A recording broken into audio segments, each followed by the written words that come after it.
করা হয়েছে সম্পর্কে আমরা জানব। 1 থেকে নিয়ে 8 নম্বর আয়াত পর্যন্ত কোরআনের মর্যাদা ও রাসূলদের নিয়ে হাসি ঠাট্টা করে এই যারা, তাদের শাস্তি কি হবে এই বিষয়ে আলোচনা, এই প্রকারে আলোচনা। আর 9 থেকে 14 নম্বর আয়াতে বলা হয়েছে মহাকাশ ও পৃথিবীর মালিক একমাত্র আল্লাহ। তো এই মুশরিকরা এই স্বীকৃতি দেয় এই বিষয়ে। এবং 15 থেকে 25 নম্বর আয়াতে সত্যিকারের ইলাহ ঠিক করার ক্ষেত্রে তারা বিভ্রান্তি ও চরম মানসিক দ্বন্দ্বে ভোগে, মানে বেঈমানরা এই সম্পর্কে এখানে আলোকপাত করা হয়েছে। আর 26 থেকে 35 নম্বর আয়াতে বলা হয়েছে কাকে নবুয়ত দেওয়া যায় বা কাকে কতটুকু রিজিক দিতে হবে এইসব বিষয়ে আল্লাহর জ্ঞানের অবশ্যই পরিধিতে আছে, আল্লাহর জ্ঞানই যথেষ্ট।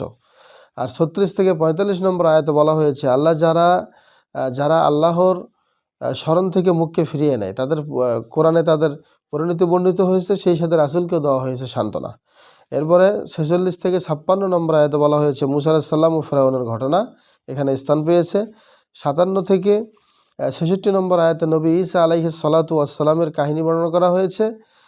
পাশাপাশি 67 থেকে 73 নম্বর আয়াতে বলা হয়েছে যে বিচার দিবসে আছে মুমিন বান্দাদের উপর আল্লাহর রহমত বর্ষণের নিশ্চয়তা। আর 74 থেকে 80 নম্বর আয়াতে বলা হয়েছে যে সেদিন পাপী আর সীমালঙ্ঘনকারীদের যে অবস্থা হবে তা খণ্ড দৃশ্য কিছু এখানে দেখানো হয়েছে।